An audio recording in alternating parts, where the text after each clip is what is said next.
Hello, and welcome to the Bel-E Scratch podcast. I'm your host, Bel-E.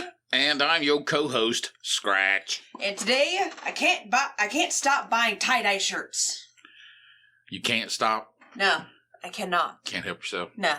You're just a victim of fashion. Well, at least I'm not a deadhead. That is correct. At least you're not a deadhead. No, I got nothing against the Grateful Dead. That is not my sound. No. Let's see. As of this particular recording, over the weekend, I got a new client as a personal trainer. Yeah. Dude, early 60s, really good shape. Was going to another gym. Yeah. That is purple. And wasn't seeing the results that he wanted. The non-workout gym? Yes. Oh, okay. And he wasn't getting the results he wanted, so he came to me. I said, yeah, we gonna fix that. Yeah, we'll fix it. This dude is a vegetarian. Like, his mom was a flower child. An OG flower child, if not him as well. Well, if he's in his 60s and his mom, yeah, because his mom's got to be in her 80s, 90s if she's still alive. Yeah. So, vegetarian, cool dude, really muscular and strong. And I'm in there, in my tights. Tights. Yeah, black and gray, because that's what I do when I first meet people, is I want to look as professional as possible. Then once they give me their money, then it's like, ooh, it's time for the oversized band tees. You're trapped with no way out. Yeah. I'm not locked in here with you. You're locked in here with me. And the only mote of color I have on is my rainbow headband, which is just a habit I developed since working as the warehouse manager at my last job. Box wrangler. Yeah, the box wrangler. And immediately he's like, he's looking at me and he's like, "Are you a hippie?" And I'm like, "No." I used to use the term yippie. Yeah. Yippie was like a cross between hippie and young professional. Oh, so the Wall Street in the 80s. Yeah. So the term... That might be why it got popular. The terminology is yippie. Because a lot of those flower power people from the 60s, they eventually turned into the 1980s Wall Street moguls. Oh, they did? Yeah. That might be why yippie. That's what happened to all the people in the late 60s that were on college campuses protesting. Yeah. That makes sense. Yeah, they all grew up and took over Wall Street. Yeah. Interesting. Yes, it is quite interesting. It's stuff like that I always find very interesting. Well, I mean, if you take a look at history. How so? No, you just see that, the protests that were getting the most, other than any mayhem that went down in the late 60s. Of course. But the organized protests were on college campuses. So they were already at college. Well, I mean, it's a lot different now. I mean, anybody can go to college now, but back then, they said everybody could. But not really? But not really. No, it was still kind of, you had to be affluent or it was a very small percentage of to be able to afford college. To be able to afford college, yeah. I see. Instead of a trade school. So, indeed. You look at all those, the documentaries and the films from that time, the majority of the protesters were affluent, Yeah. And they're already going to college. Going to college. They don't draft college kids, people. Well, that was part of the issue. Sure. Is, as long as they were in college, they were safe from the draft. But when they got out of college, that's where the problems. That's where the problem started. They were deemed eligible to be drafted. I have a couple of uncles. I mean, they didn't go to college, but they. I have a couple of uncles that got drafted. They did, 2 years in the military. Did their thing. Got out. All that fun stuff. Yeah, all that fun stuff. So, yippee. Yippee-ki-yay. Motherfucker. Well, here's the thing. It's not that I'm against that title, but the problem is that's not me. Not 100%. No, I got you. Because here's the thing. The matriarch, late 60s, throughout the 70s, more of that 70s style, flower child, a hippie sort of. Yeah. Whatever that form took. That I'm not overly... Well, I think it was more of a regional thing. Sure, of course. I mean, the stereotypical hippie is always this California sunshine. There was a lot of drugs. Yeah, that eventually migrated its way from coast to coast. It did, but it was still the majority of it was, it's this affluent society that basically it was the freedom. You weren't a bohemian because you just had a wild and free spirit. You were able to be a bohemian because you could afford to be. Basically, yeah. Which is unfortunate, but the majority, yeah. Yeah. Majority, I think. Yeah, but the thing is that it's not necessarily me because I don't mind color, they just have to be darker. I don't care for tie-dye that's basically just neon, brightly colored vomit. I know what you're talking about. That is not my no. Stuff you can see from space. Yeah, and it's stuff that it overstimulates my brain because I can't help but stare at it and it's just eating up all of my processing power. It's eating up all your gigabytes. Yeah. Because here's the thing. Say this particular wall tapestry, the multicolored elephant in front of a tree.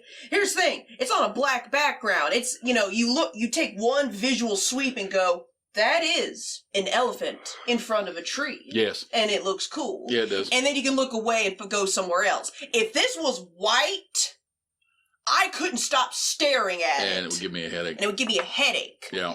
Yep. So... That's why I say... it's always, I guess, it just has to do with the way you're wired. These bright colors, bright sounds.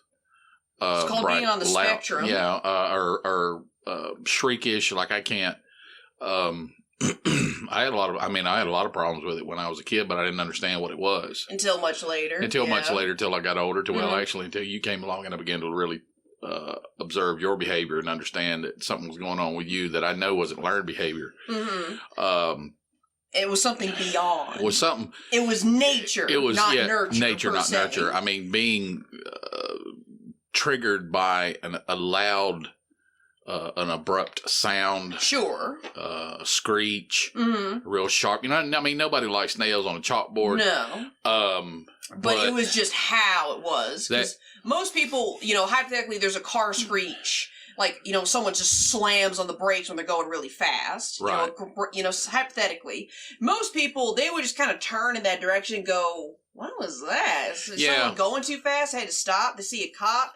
But people like you and I, that screech hits and we... it's like it causes some kind of whiplash. Yeah, when I was a kid, that type of thing made me want to start swinging. Exactly. It was crazy. I don't know why. I was so confused.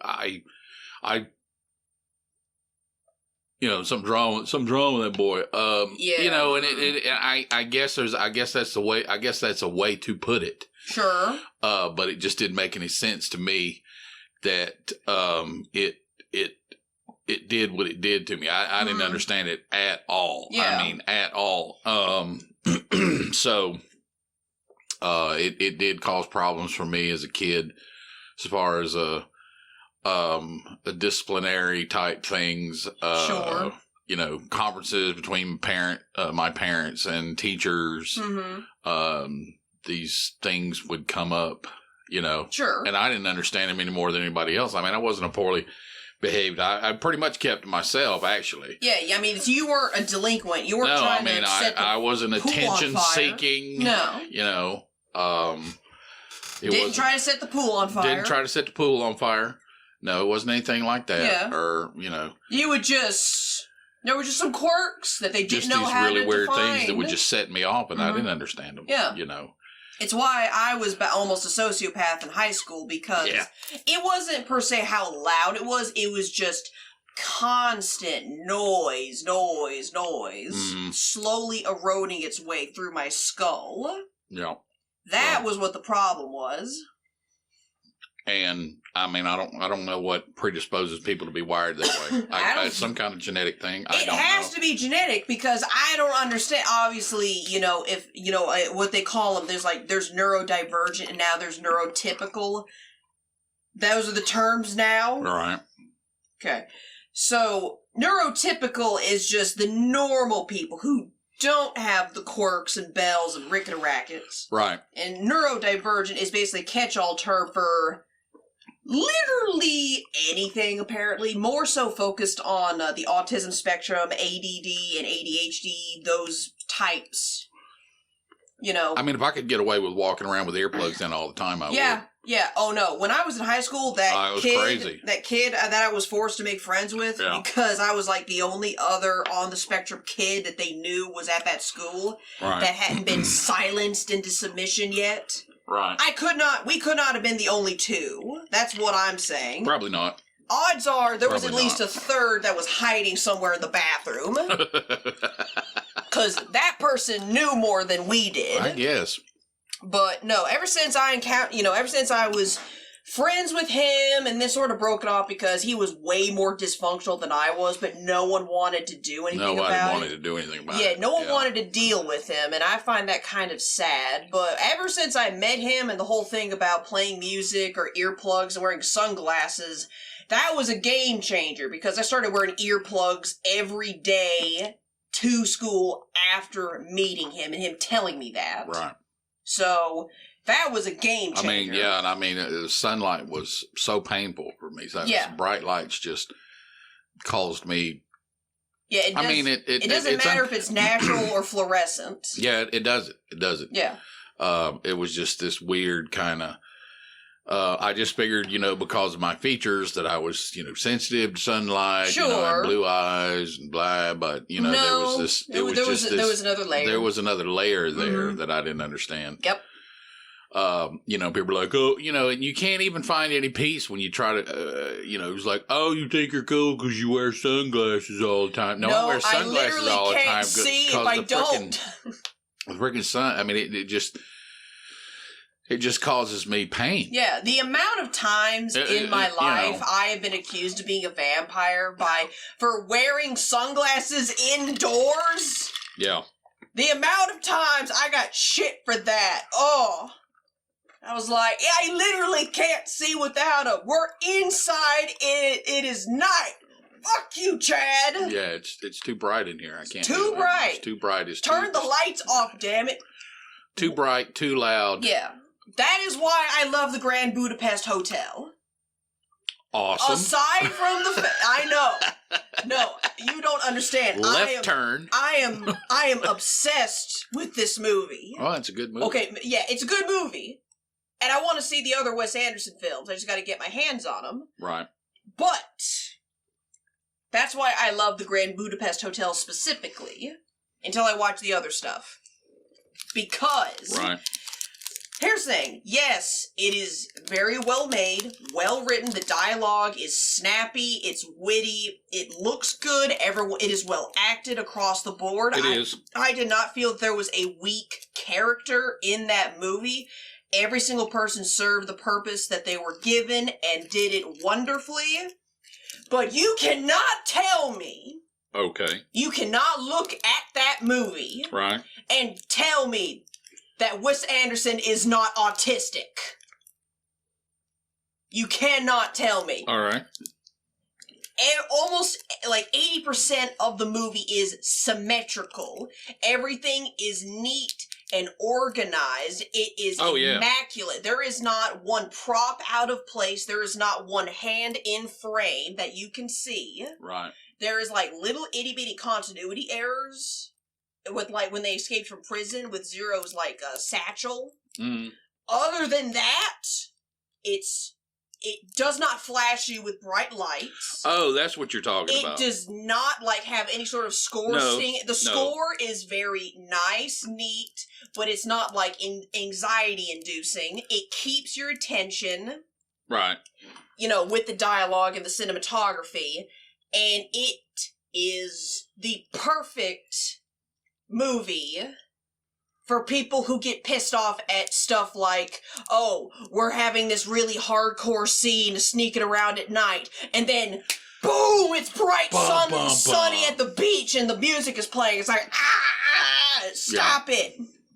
My number one example of a film that does that a lot is Les Miserables. I hadn't seen that one. Okay, it is based on a play called the same thing. Oh, it's a musical. I think I understand the basics. It's like I'm not going to go over the plot. A musical of the French Revolution. Not specifically the French Revolution. I think it's like, okay, there's an A-B plot. Plot A is the main character who, here's the thing. I am not the biggest fan of Les Miserables. It's beautiful, it's wonderful, but it's not just, to me it's okay. So if I get the characters' names wrong, I don't give a shit. So, main character. Sure. Jean Reno, fuck it. He escapes, or he's, what the hell is it? He tries to steal a loaf of bread for his sister. He gets caught and is sentenced to 10 years in jail because the justice system in France at the time sucked my ass. Because he's a toast napper. Yeah. Gets out of jail, tries to get reformed. A priest takes him in. He tries to steal silver from the priest, I think, and the priest is like, well, yeah, we gave it to, because he gets confronted by the cops, and he says, yes, we have given him the silver that he clearly stole from them. He sees that there's humanity, decides to change for the good. Some more years go by, he's now a business owner, and he gets an adopted daughter because of reasons. Bourgeoisie bullshit happens, and plot B starts, which is like this 2-day French standoff. I think it was after, the death of a prominent figure in the monarchy, not the monarchy, but basically the fiefdom, like a duke or a marquis. Right. And then there's like a 2-day standoff because they're like, the new leader's gonna give us the taxes and kill us and shit, so we must rise up and overthrow the monarchy. And then 2 days go by. They all die, by the way. They all just fucking die. Jean Reno outwits whoever Gerard Butler's character is, who thinks that he escaped, but technically he did, but technically he didn't. He just has it out for this motherfucker because he broke the law one time 10 years ago for stealing fucking food for his dying sister. You can very clearly see I don't understand the plot, but that does not matter. The movie... And they're singing the whole time? They're singing the whole time!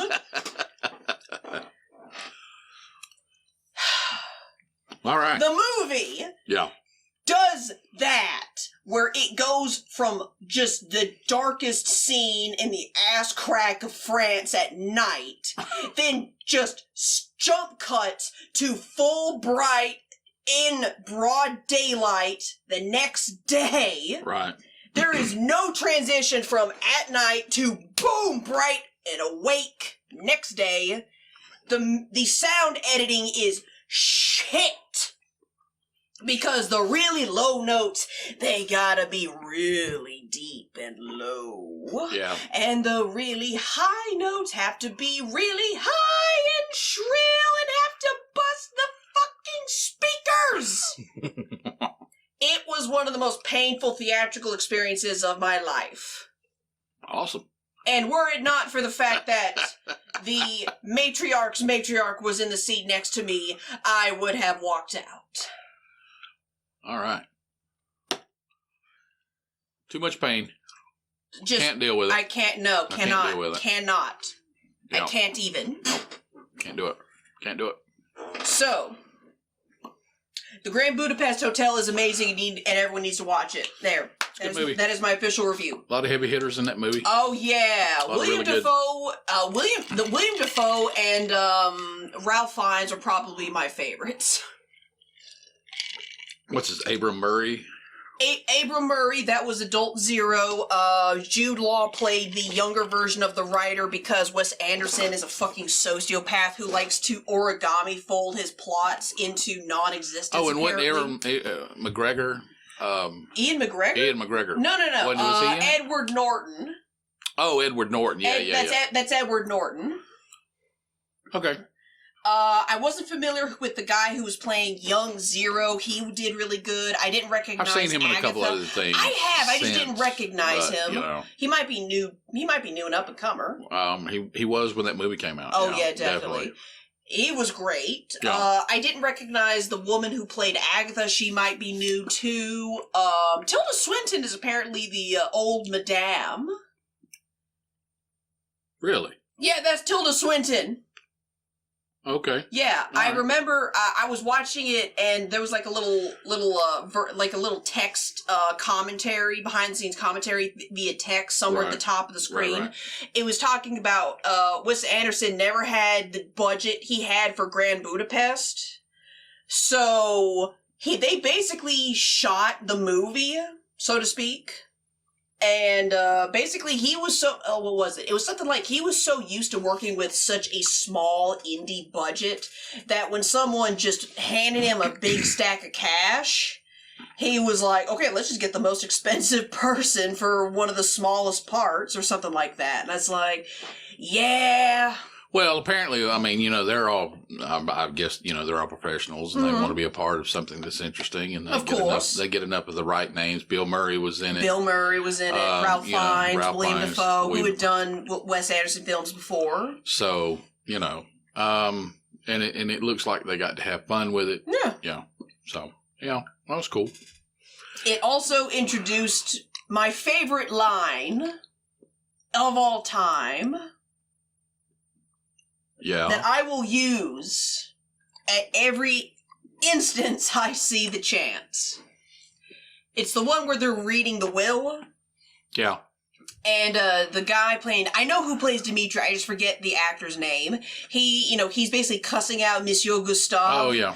And it's at the end of the exchange. And then Mr. Gustave goes, let's change the subject. I'm leaving. And then immediately turns around and walks away. I know, it's a great line. That is... Let's change the subject. I'm leaving. If I had a nickel for every single time in my life I could have used a line like that to get out of whatever social situation I was currently in, I would have probably $5,000. Yeah. Yeah. Because here's the thing. Sometimes I will just straight up leave the conversation. Well, I just hate having to act like I'm interested. Just exactly. To be, just to be social. Yeah, exactly. So here's the thing. We were just people's and I'm fine. People's like, well, you've got an issue or you have a problem. Okay. I don't have a problem with you. Okay. I just don't. I'm just bored. I just want to leave. Yeah, I just want to leave. I just want to leave. That's all I want to do. I just want to leave. No, it's nothing against you. I just don't want to. I don't want to talk to you. Because when I don't like you, I wouldn't be standing there in the first place. Or if I had a problem, if I disliked you. Yeah. I always doesn't mean I like you because I stay, but if I disliked you, I wouldn't be here. Exactly. At all. So saying, let's change the subject, I'm leaving, and then turning around and walking away, it's perfect. It is kind of nice. Have you said it before? No, I haven't. I haven't done it. I haven't got the opportunity, but I'm going to do it one day. No, I haven't. It makes I don't know. Sometimes I've had to take over the conversation just to get out of it. Yeah. You know. No, I get it, but that line it's the easiest out I've ever seen. It's a beautiful out. I know. I mean, they'll think you're an asshole regardless. Yeah, but, it doesn't matter.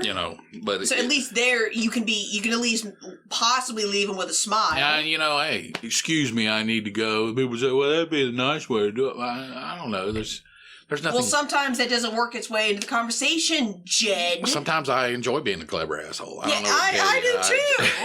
I don't know what to tell you. It's like, Speaking of wanting to be the clever asshole in a party, You know these networking parties that me and my boss, basically she sends me out to go get clients for the personal training because that's apparently one way of doing it? Sure. I'm just getting to the point where I just don't want to go. Really? Yeah, full show. Because, number one, the past 2.5 parties I've gone to at this, hosted by these particular groups. Right. She never showed up. Right. So it was basically me and a bunch of the others just going in by ourselves, which that's not a problem, but it's like, look, you're so adamant about these parties, but you don't even show up. But you don't go? Yeah. No. And again, it's the same thing of... Is it a bar? Is it a restaurant? Is it a warehouse? Basically... I mean, what is it? A rave? Or? I wish it was a rave. Because here's the thing, if it was a rave, I could find something to do. Sure. You know. Sure. Whether or not it is illicit depends on the rave. Sure. But anyway, for legal reasons, this is a joke. So anyway, it's basically just a venue. It is commonly like just a host for like weddings and shit, but then this particular like a local group, they kind of rent out the space and just have like a party with, you know, food and like they set up bars and stuff. Are people charged to attend? Oh yeah. So you got to buy a ticket to... Yeah, you got to buy a ticket to get in. And this is just all networking? It's mostly networking. Some people go there to party, and I respect that. Is there a bar there? There's like 2 bars. 2 bars. There's 2 sections. I mean, do people dance or just sit around tables yeah, they and dance. talk? Okay. Yeah, they do a little bit of both. It's supposed to be like, it's like a group where they throw a big party. There's another group that they're kind of involved in, which is like, you know, trying to match people up, so to speak. It's also a good way to network. And I don't dislike, per se, these parties. They gotta get some better fucking DJs. Oh. I am sick. I've gone to 4 of these things. I am so sick and tired of them having DJs who do nothing but the same set list over and over and over again. Really? Yeah. You know, it's mostly a bunch of rich old white people, and I get it. Sure. You know, as a trainer, you gotta go where people got money. The problem is that the music is so loud that I can't get my point across to anybody. Right. So, you know, the theme was I love the 80s. You know, nothing wrong with that. No. I, in fact, enjoy some... Did they play any 80s music? They did. Oh, okay. They did actually play 80s music. You know, there was, you know, people dressed up in costumes. There was, there was like, Rainbow Sprite? Rainbow, yeah. Rainbow Bright? Rainbow Bright. That thing. Like that, yeah. There was, a couple dressed up like the Gremlins. Really? Yeah, one was like Gizmo in like a big inflatable costume, and the other person was like in a skin-tight suit, a girl, skin-tight suit, and a transformed gremlin mask. Nice. You know what? They're having more fun than I am, so fuck it. Let them have it. Sure. There was a Boy George, a Michael Jackson. There were 3 separate Slashes and 2 Axl Roses. Which was weird. Are you allowed to take pictures at these things? Yes. I'm just so curious to see, you know, see some dudes, some white dudes in their 60s dressed up like Slash. Yeah. Fake tats and everything. Oh. All right. Yeah, exactly. So I went as Susie Sue. Right. Like Susie and the Banshees. Susie and the Banshees, Sue. yeah. Who, I like some of her music. You know, I'm not a huge fan of Susie Sue, but she has definitely one of the most iconic goth makeup looks of the 80s. If not the most iconic. Except for possibly Elvira, but that doesn't really count. Sure. Yeah, I'm gonna tell you something. When I saw those pictures that you sent me, of your makeup, that's who I thought about. I thought it'd be interesting if you, Bel-E, would like host a movie. That's not out of the question. It's not out of the question. I just thought, man, that was interesting. No, my plan is at some point, like, we get, this show gets a lot bigger, we basically just have, like, live stream, Spangoolies. Yeah. Spangoolie shows. I don't know why I've always been I can remember being, around 6, 7 years old. Yeah. Staying up late and watching movies. Yeah. On a Saturday basically night. Like a TV show. Like a TV show. What is it? Billy Bob? Joe Bob? You know who I'm talking Joe about? Bob Briggs. Joe Bob Briggs, but then, Penn and Teller did it for a while. Bone Jangler. Svengoolie. Wasn't there like wasn't there like a dude vampire one at one point? I'm sure there was, but I can't remember all of them. But I'm just my personal favorite was the take that what was that guy's name on SCTV? Second City Television. He would do not Dr. Demento. No, he would. He was a radio He would guy. do. His character's name was Count Floyd. Yeah, Count Floyd. That's what I was thinking about. Ooh, kids, it's really scary. Ooh, so scary. Dr. Tongue's House of Pancakes, Dr. Tongue's House of Stewardesses, which was John Candy. I love that one. And his little minion Igor. Oh my God. Oh man, I can't think of those guys' names. But you know who I'm talking about. Yeah. I wanted to do something like that, but on Twitch. Yeah. Not quite as staged, but definitely like, we would just watch a bunch of fucking movies with bumpers, and it's just us just, shooting the shit. Yeah, the guy that played Count Floyd, he was like the dude in Billy, is it Billy Madison, the Sandler golf movie? Yeah. He was the guy at the end that was running around, asshole. Yeah, that guy. He was that guy. Yeah, that's Count Floyd. That's Count Floyd right there. I can't think of his name. No, I can't either, but I know who you're talking about. But the reason why I'm having issues with these particular DJs is, here's the thing. Beforehand, I could go, okay, you're basically DJing for a whole, your party guest is a bunch of old, rich white people. Yeah. There's nothing wrong with that. No. Because everybody deserves to party. Sure. Even if you gotta fight for your right to party. Oh. Oh, that's awful. Yes.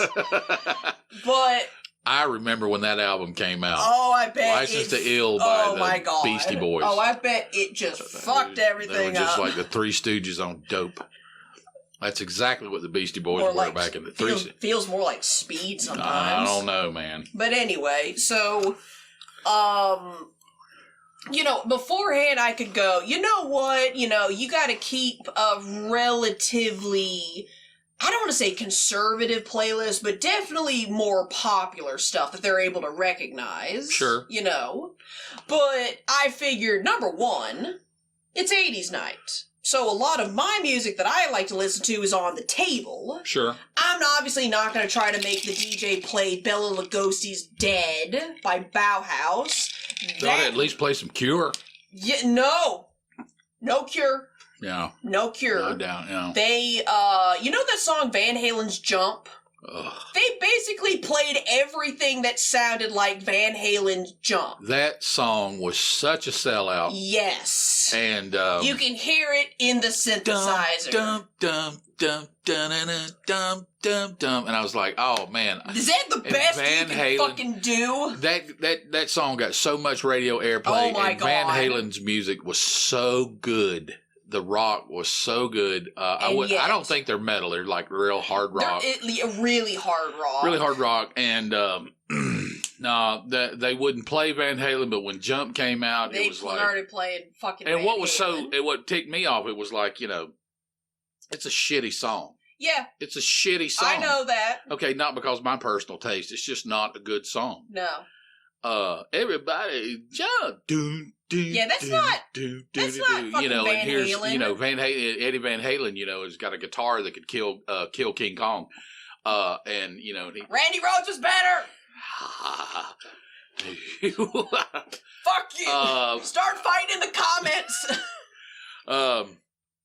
Mosh pit in the comments for what he did, you know. But stuff that God rest his seat.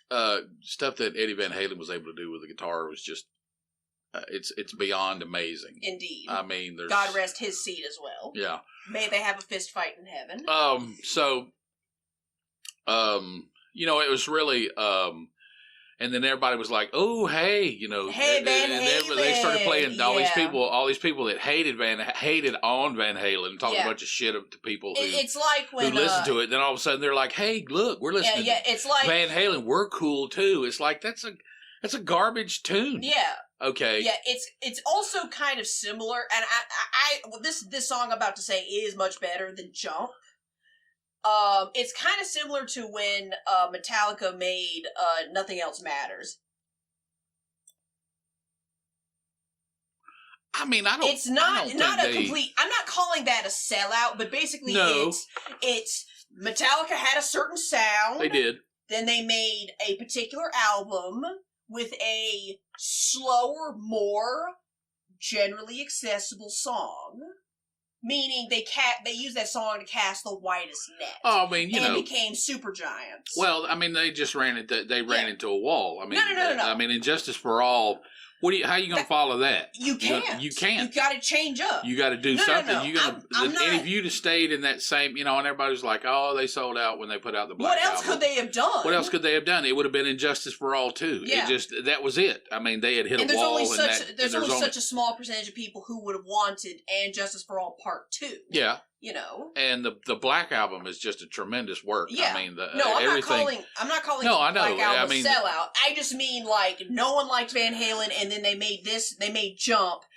The mainstream. Well, the mainstream people did not like Metallica until they made the Black Album. Until they made the Black Album. Same thing with Ozzy. Mainstream didn't like Ozzy. I'm gonna tell you something. People can kiss my foot. Everybody that knows me from back then, especially when I was in high school, I was a big Ozzy fan. There was all that stuff. Go ahead. And everybody was like, and it's like Ozzy singing across his lyrics across Randy Rhoads playing, and I remember Blizzard of Oz, which was Ozzy's debut solo album. Yes. And it is a masterpiece. It is absolutely a Crazy Train. They'll be playing Crazy Train 100, 200, 300 years from now. People will be listening to Crazy Train by Ozzy Osbourne. Yes. It is a masterpiece. And I just could not understand all these people that were around me. Yes, it was a different time, and there was a lot of religious people that had sway, and I get that, but the moral majority. You can't really. I mean, you get to a point where you have to understand when something's good. Yeah, no, I recognize that. I mean, I mean, there's a lot of music that I personally don't care for. But it doesn't mean that I don't see the musicianship that's in it. Correct. That is being played by people who are truly dedicated to their craft. Yes. And putting out really good stuff.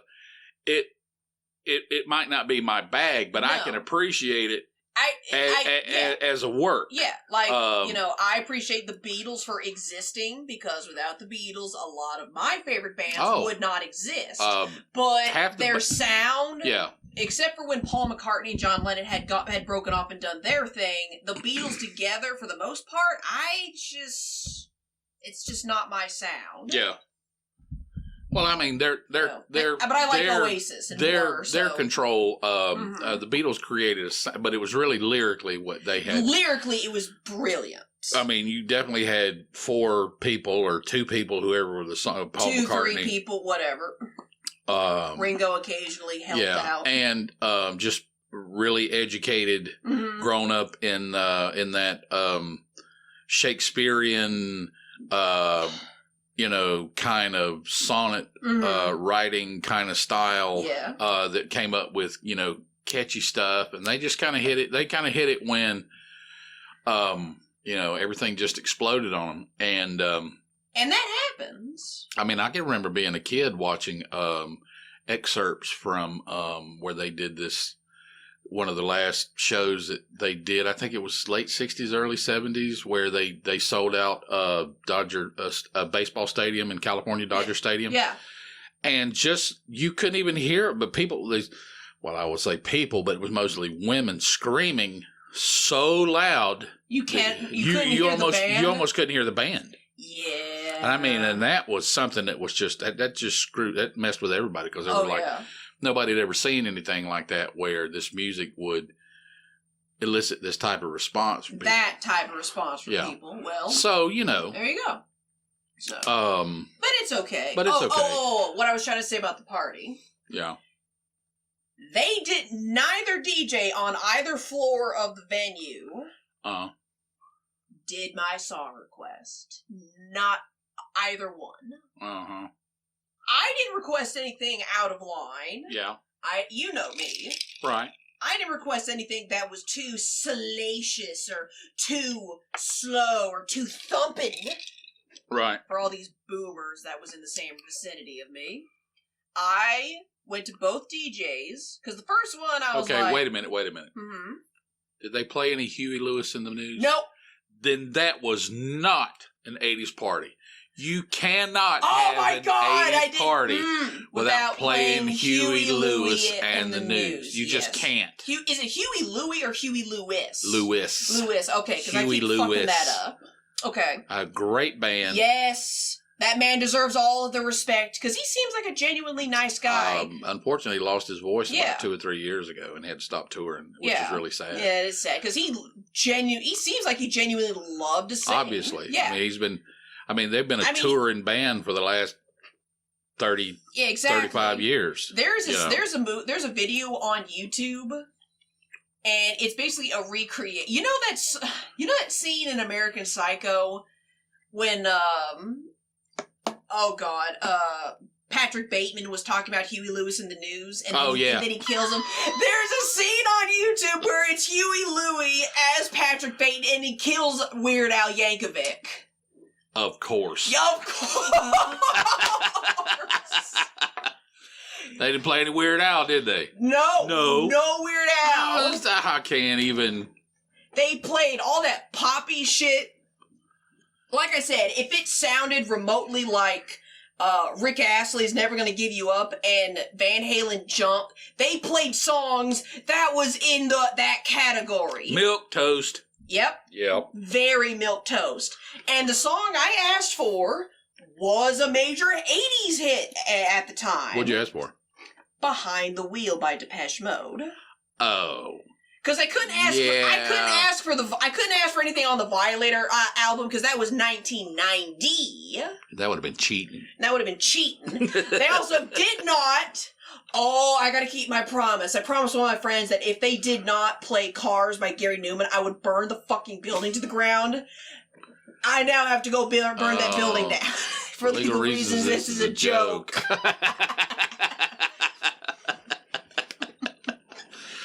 All right. Fuck! We got no arson here. Anyway. They didn't play the song of my people. Well, Cars came out in the late 70s. I don't give a fuck. But you didn't really start hearing it till the 80s on MTV and that sort of thing. They didn't play. There was no new wave. Definitely no dark wave. Right. Anything that was synthesizer basically just sounded like Van Halen's Jump and Rick Astley. They did not play the Ghostbusters theme song. Surprisingly, they didn't do that.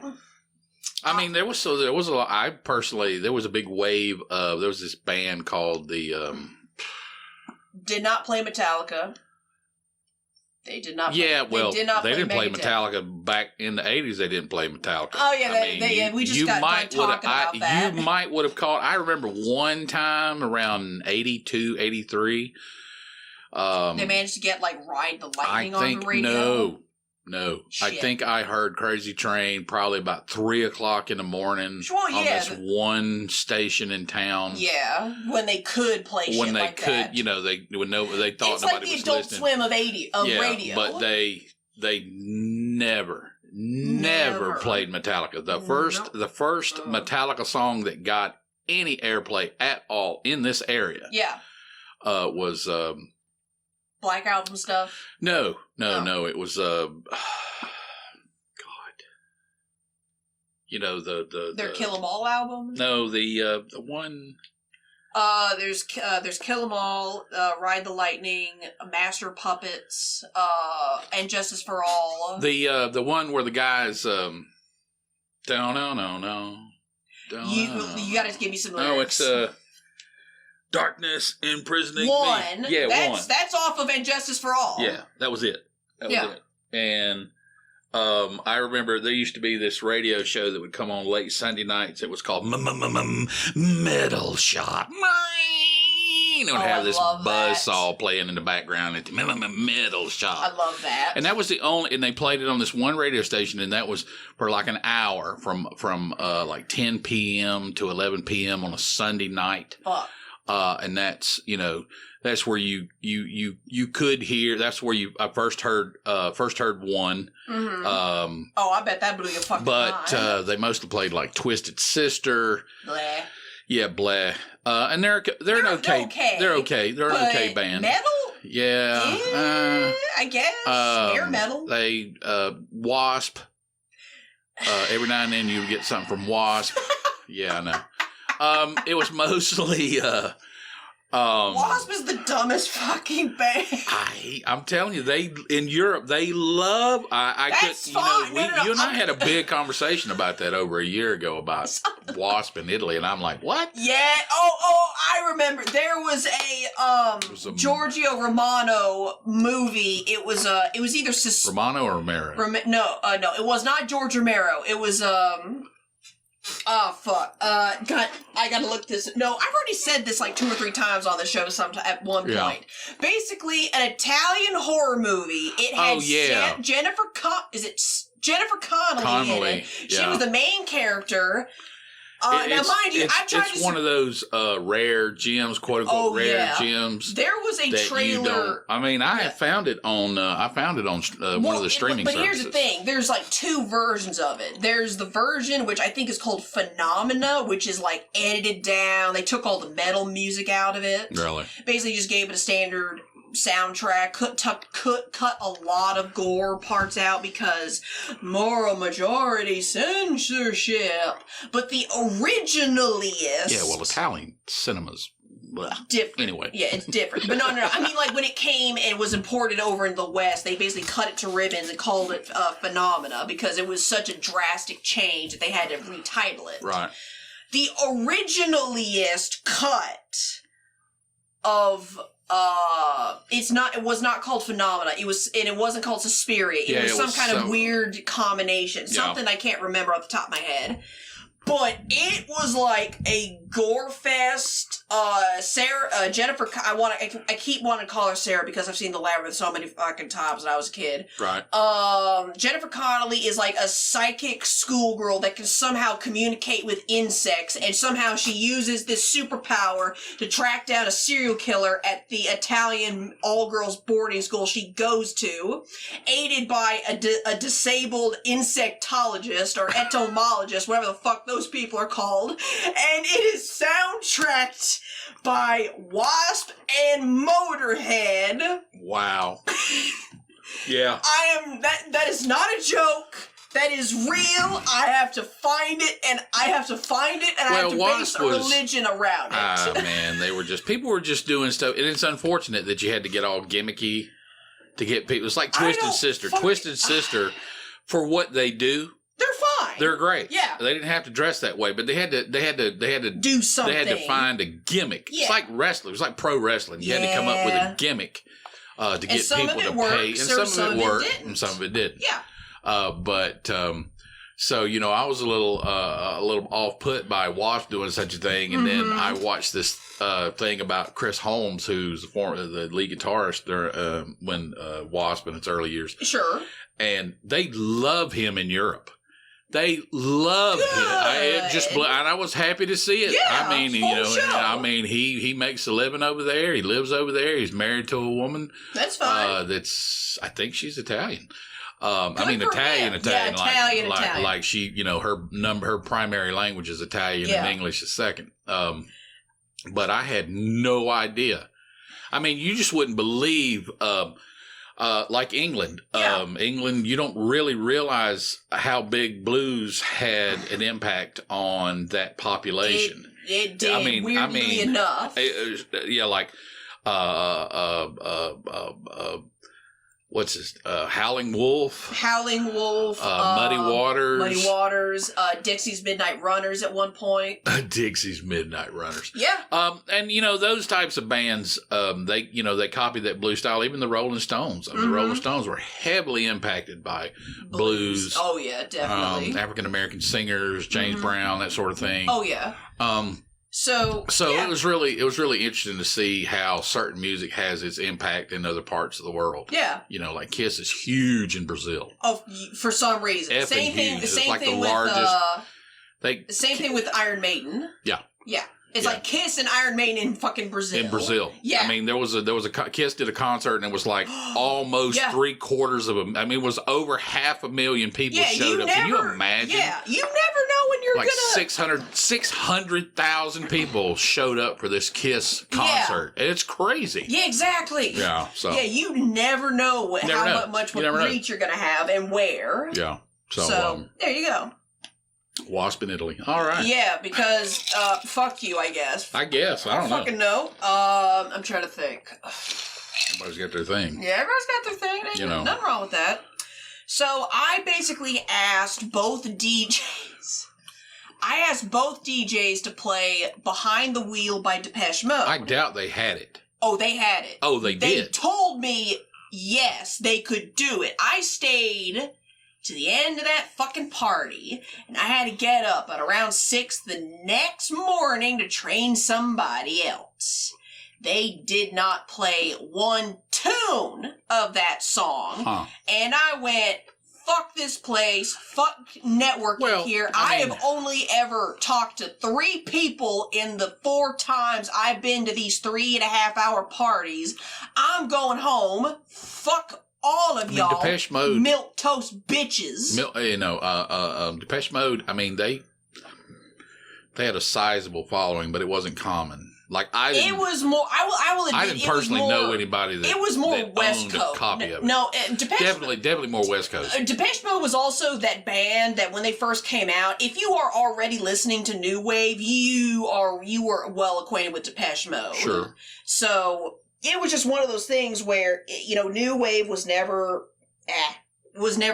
super, super mainstream, or at least not for long. No, it didn't. And most of the new wave artists, like, Gary Newman, at the time, Human League. They usually had like 1, maybe 2 songs that would hit the charts in this country, and then they just would go away. The one that I saw that I thought got the most, was the Eurythmics. Yeah, the Eurythmics. Miss Annie Lennox. Yeah, they got a lot of good shit. They got a lot of good stuff, and they had a pretty big fan base here. Sure.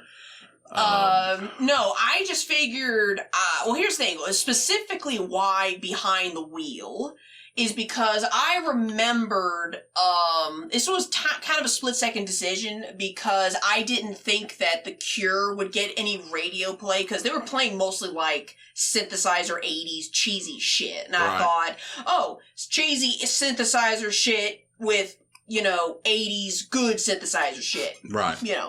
I figured they would just throw it in there just to be something different and then, back to Jump. I'm not joking. I would do it. Sure. And be like, hey, we're going to take a left turn over in this cornfield and then come right back to the highway. So I figured it would garner a play by one of them. And mind you, I didn't ask individual DJs at the same time. Sure. I gave one an hour and then I went to the other one, gave him the rest of the party, and neither one of them fucking did it. So, I remembered watching there was this little mini, I can't remember if it was a documentary that followed this. Basically, the Music for the Masses tour led Depeche Mode to the culmination of the tour, which was at the Rose Bowl over in California. Okay. And that album that they played was basically the album Music for the Masses. They recorded that album, that concert. It's the 101 Depeche album. Right. And I figured, you know, except for Violator and Songs of Faith and Devotion, Music for the Masses is probably the closest people are going to get to recognizing Depeche Mode. Yeah. And Behind the Wheel was one of their big hits. Well, I mean, look at what they were up against. It wasn't just the music that got you noticed. Sure. It was big personalities. I mean, and real big, like David Lee Roth. I mean, David Lee Roth was like, you know, he was like a truckload of dynamite. Yeah. Ozzy Osbourne was an accident waiting to happen. There was all kind of issues. You just had to. You got. I mean, Ozzy Osbourne got more press than anybody. He was always drunk, doing something dumb. He's apparently genetically able to do that. Apparently, because he should have been dead 30 years ago. No. That's not a joke. Like, no, it's not. Yeah, it's like everybody else is dead, doctor, and he's still alive, and everybody's wondering why. Why? He's literally genetically resistant to the effects of drugs and alcohol. And how he hasn't had at least 3 liver transplants is beyond me. Oh, that we know of. I'm not trusting anything that Sharon Osbourne says for legal reasons. A joke. Please do not kill me. I'm not worth it. I know where the money is! Don't hurt us, Sharon. I know where the money is! Shoot. Talk about a ruthless... like, here's the thing. Oof. Here's the thing. Here's the fucked up thing. Yeah? She takes good care of her children. Apparently. I guess. Don't fuck with her kids. No. Because I have seen some, not physically seen, I've read some crazy shit about people, you know, like fucking around with Kelly Osbourne? Is that her? Yeah. Yeah. With like Kelly or their son, and they get wiped off the map. Yeah. And it's like, you should not have done that. Yeah, Do you know who their grandpa is? Do you know who their ma is? Yeah. Who is her grandpa? So, you know, and there was that 80s metal that was coming out of Los Angeles. Which was fine. Motley Crue. They did not play any Motley Crue. Well, I don't expect them to play Motley Crue at a thing like Basically that. Basically a geriatric party at this Rat point. was great. Did not play Rat. You know, and so there was a lot of personalities. Sure. That, you know. But even still, it's like, come on, you could have at least said no. Yeah. You know. I guess. You know what I mean? That Right. was what pissed me off, is the DJs could have looked at me and said, do you not know where you are? And looked at my face and realized that no, I in fact did not, because I was dressed like Susie fucking Sue. I was the only goth that went. Not even the chick dressed as Boy George wanted to hang out with me because I was so out there. Really? Yeah. Boy George. Yeah, that should have been my first red flag. Hat. Had the hat. Makeup. Wow. Stockings. Yes. All right. Cool. Fake dreads. Yep. Sure. Not actual dreads, because I've seen better. Yeah. Yeah. So, I mean, that was a lot to... And Depeche Mode really... there was no... In Depeche Mode, there's no crossover with Depeche Mode. Not really. The audience is in a box. Yeah, it's a niche audience. Yeah, it's a very niche audience. And so, you know, obviously they were popular. U2. U2. There was a lot of U2 there. That's, you know. They did not play U2. You know, and of course, well, you know, the Smiths. They did not play any of the Smiths. I mean, how could you? I don't know, man. That's just... And that's just good. That's just good music. Yeah, that is just good music. And Smithereens. Smithereen did not play Smithereens. You know. No. Really. Yeah. That was one of the most milquetoast 80s parties I have ever gone to. Nope. Really? No. Because the Go-Go's is like, you know. I know. That's like a caramel. I know. It's really sweet. Nope. No Go-Go's. No Go-Go's. Oh, man. Yeah, that was the most milquetoast fucking most... It's an 80s party. That was playing some stuff from the 80s. Yeah, that was the most milquetoast 80s party I had ever fucking been a part of. And I had been to like 2 or 3 so far. Right. And the other times, I'm not saying that it was it was definitely less milquetoast. They got a little bit more experimental, not the same crowd. Right. Obviously did not play anything super, niche, but Right. still. Prince? No Prince. No Prince. No Prince. No Smoke on the Water. No. No Purple Rain. Wow. Yeah, no David Bowie. Yeah, I know, but still, no David Bowie, no Gary Newman, no Human League. Well, I take that back. David Bowie did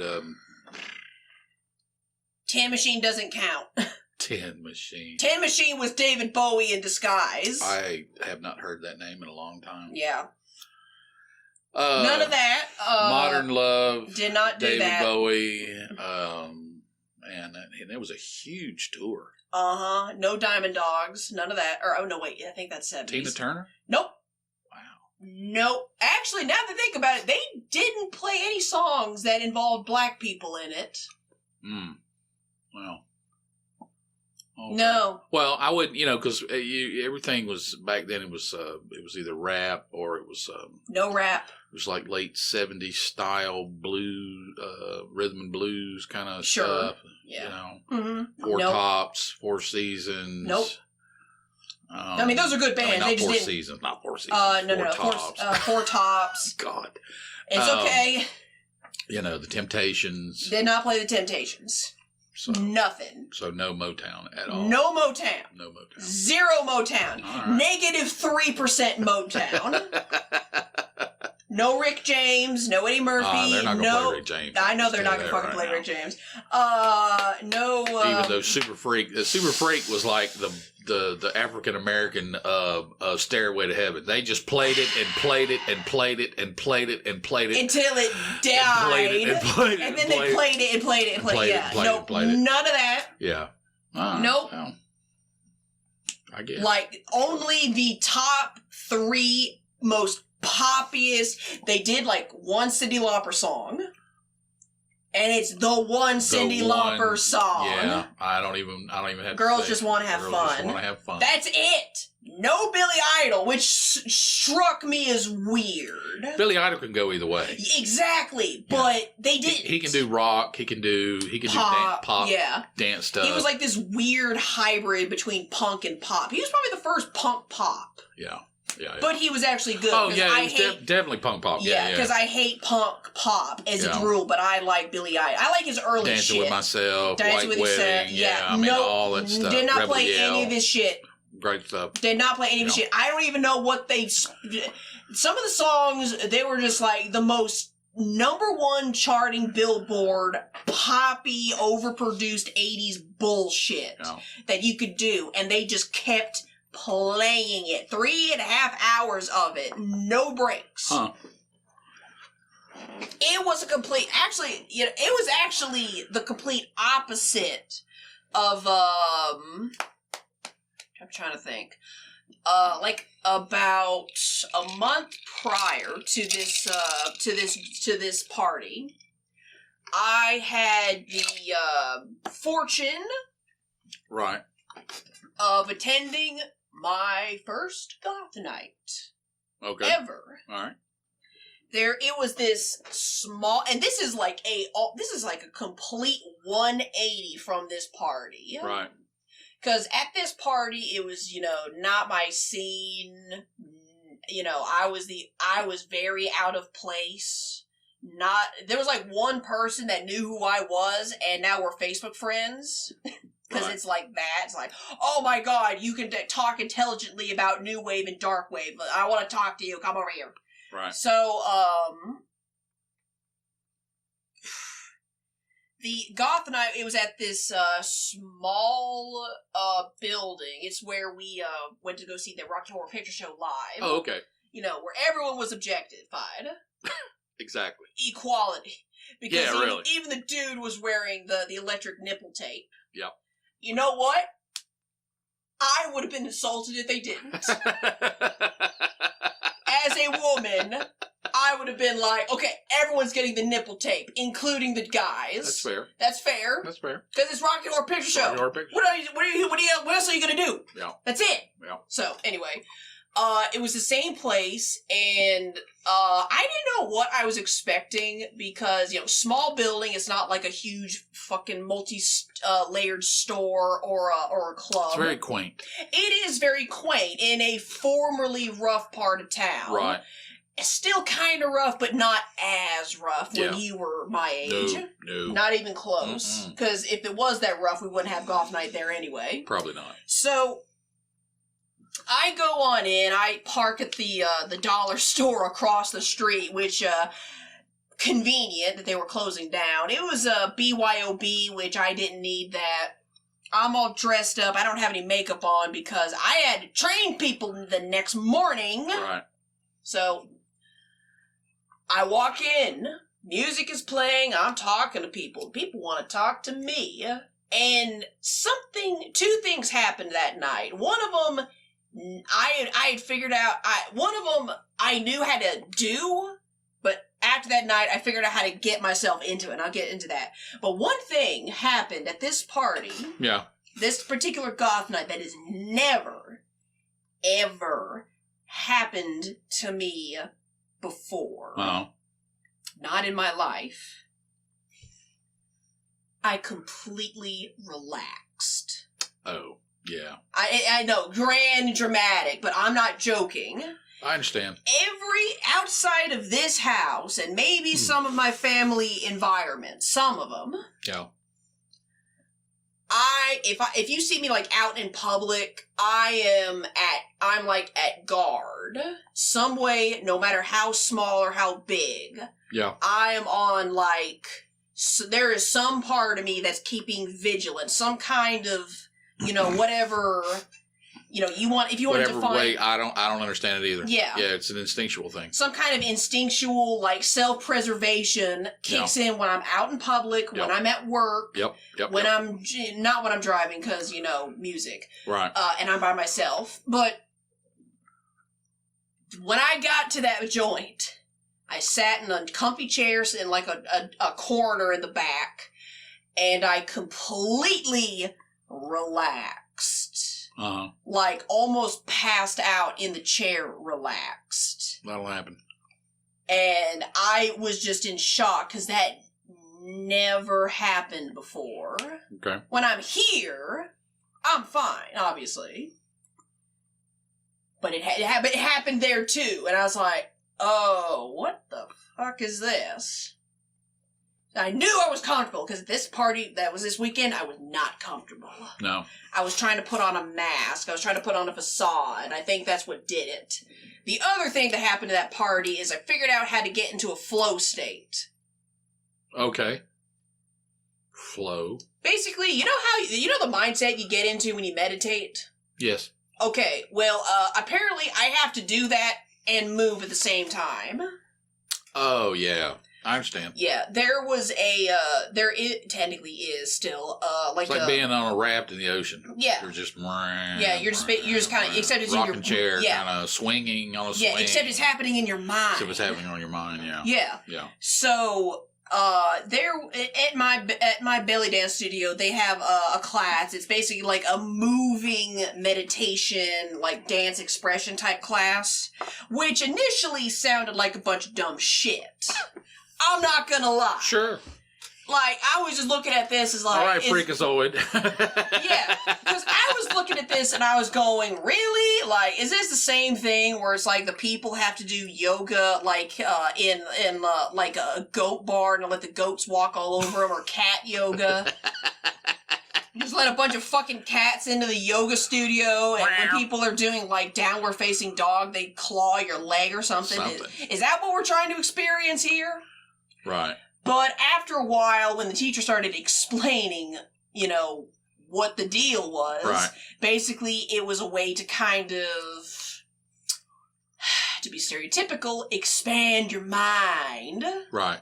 Because there's like, it's kind of like, the sequence in the movie Men Who Stare at Goats? When he's got all the information about how to make this Jedi military force, Jeff Bridges. Sorta. Okay. I watched that once. Okay, so long story short about the kind of summary of Men Who Stare at Goats is reporter Ian McGregor talks to George Clooney, who is a member of this Jedi PSYCOM U.S. forces. Yeah. That was started by Jeff Bridges, because of course it was. Sure, why not? And basically, they're like out in the Middle East because that was back when we were still having fucking issues in the Middle East. Still technically do, but this was more prevalent because it was closer to 9/11. Right. And basically, he's talking to this guy about the origins of this PSYCOM unit, and the Jeff Bridges character basically gets the George Clooney and Kevin Spacey and all those other guys in the same unit, and he's trying to teach them how to be psychic because, well, that's the next step, I guess. Yes. This was like pre-Space Force, by the way. So they're trying to invent Jedi. I'm not. I'm just telling you for context. Yeah. So Jeff Bridges is trying to train this platoon of like army people to becoming Jedis, essentially. All right. Trying to tap into that third eye. And part of learning that, it was, he, like, one of the first things he did was he made his platoon start dancing. Okay. Because, and then there was like some people going up to him and said, "Sir, I can't dance." And Jeff Bridges goes to them and says, "No, you can dance. Someone a long time ago just told you couldn't." Told you couldn't. He was trying to get them to think outside of the parameters they had been established from being in the military, from life, and how they were living, to free their mind. Yeah.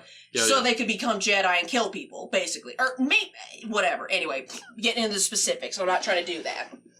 Basically... Scanners, essentially. So, that was...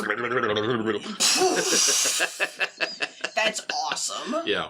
So, that is basically, in a nutshell, what this expressive meditation dance class was about. Is you become a better dancer... basically, it's like a dance writing prompt class. I got you. A writing prompt is you're given a prompt, and you must write accordingly to what you're given. Right. But in the dance class, this particular class, it was like, how would you dance if you were a circle? And then you would dance like you were a circle.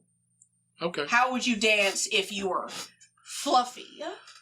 If you were heavy? Oh, I see. If you were a dog. I mean, it's easy to crash in and make fun of something like that, but I understand what they're trying to accomplish. Yeah, that's basically what she was trying to accomplish. Yeah, I get that. And she also did teach us a little bit about Sufi whirling, which I think I went light speed on that, because I didn't know what I was looking for, but I knew when I found it, that was what I was looking for, and it scared the shit out of me. Yeah. So...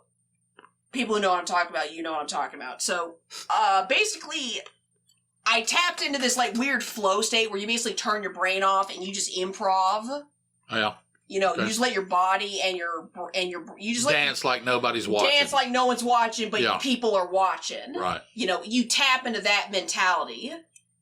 And I was struggling with how to do that without, instruction. Especially people who are wired like you and me. I mean, exactly, who are very practical, logical, very Vulcan. linear at sometimes. Yeah, very Vulcan. Yeah, it's hard to get out of that. It really is sometimes. Yeah, and I understand that. That's why I took that class, because it was cool. so illogical. It was so impragmatic. But it helped shake some of that off of me. Yeah. And I had been trying to find a way to get into that flow state without having, like, a vocal instruction alongside it. Right. Yeah, that goth night, I figured out how to do it, because they were playing music that I liked, and there were other people dancing like jackasses. What's the goth? The goth Black line? Friday, yes. Yeah. Picking curious fruits. Picking curious.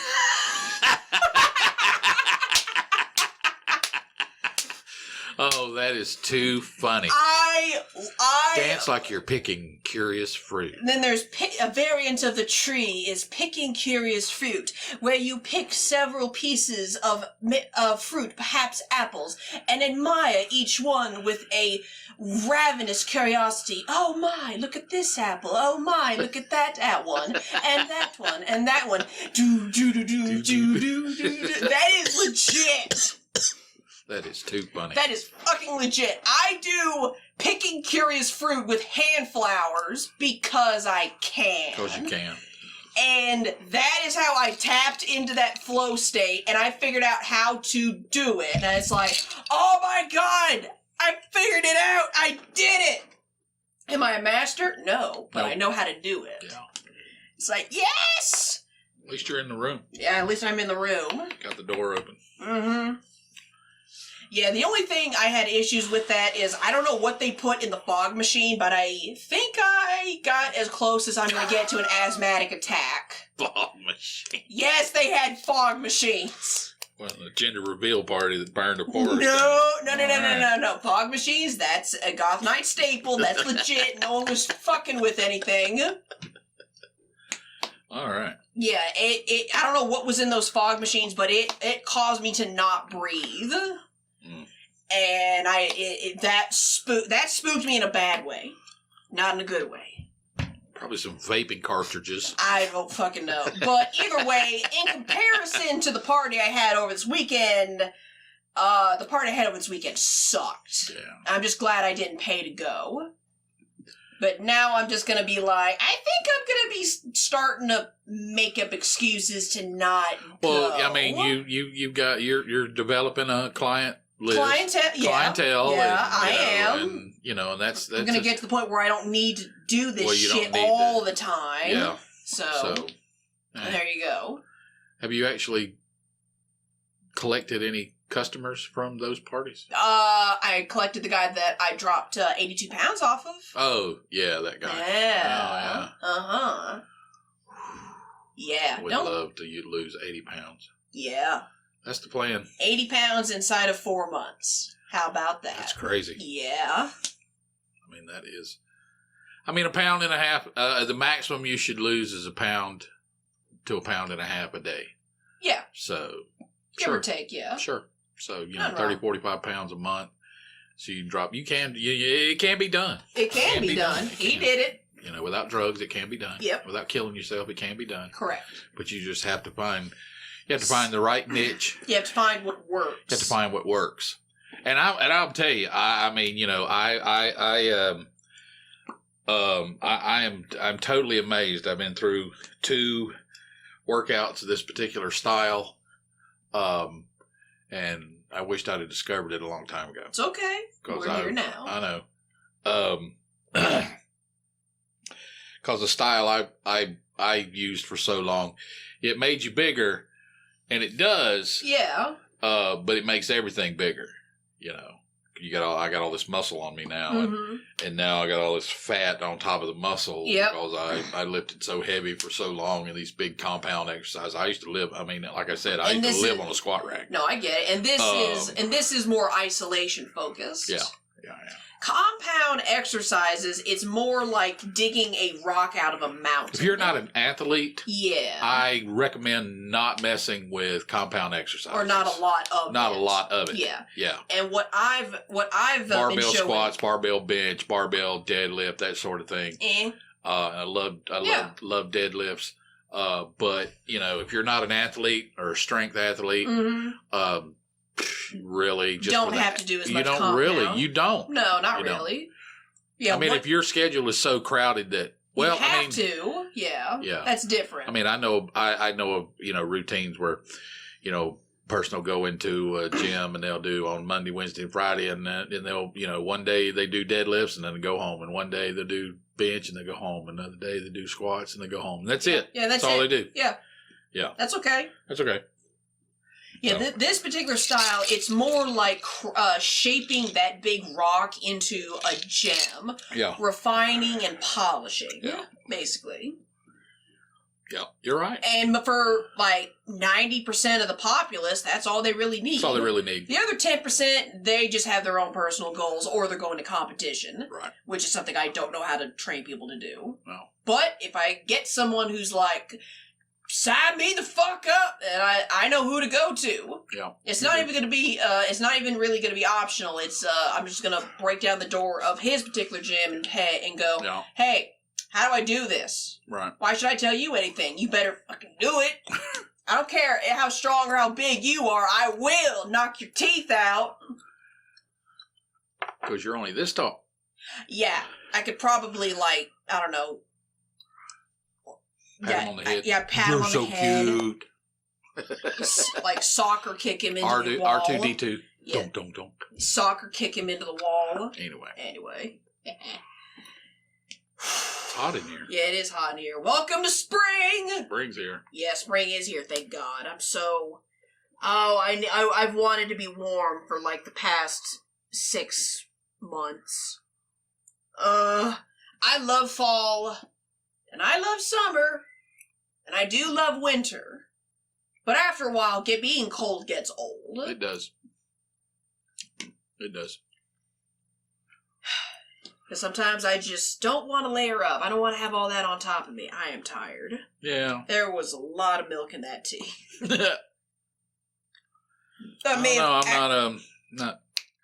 not feeling it today. It's Sunday. Not on my game. No. I mean for this. I'm just not. Oh, well. I don't know. I just got, some stuff on my mind. It's kind of. No, I get it. Not to go into details, but it will be fine. It will be. It will be. So. No, it's all right. Yeah, I think I gave enough of a show of me bitching about these parties that I'm gonna now try to opt out of because I'm just done. All right. I'm just done. It's like, if you're gonna have DJs lie to my fucking face and not do, like, you could have bring in some acrobats or something. I know, yeah, exactly. Cirque du Soleil. Yeah, like they could, like the DJs could have had a sign on their thing that said, we don't take requests or something like that. Right. They could have just lied and said no and just made me go away, but they didn't. Well. So. Anyway. I don't fucking care. I think. But it's not an '80s party. I mean, it wasn't. It's not. If you do not play Huey Lewis in the News at least one song. Yeah. It is not. Hip to be square. Pick one. Pick one. All the Back to the Future movies. Yeah. Just pick. They played Back in Time. That was it. No Power of Love. What do you mean? They played Back in Time from Back to the Future, and that was it. Oh, well, that's a Huey Lewis tune. Oh. Shit. Okay. Okay, they played one. One. Okay. All right. Okay. All right. It's a shitty 80s party then. But at least it is an 80s party. Excuse me. That's funny. So, there you go. Sorry about that. No worries. All right. I'm tired. I'm debating on whether or not I want ramen. I don't know. I may have just drank myself into a coma. So who knows? Yeah. So here we go. All right. You good? I'm good. All right. Well, that's it, folks.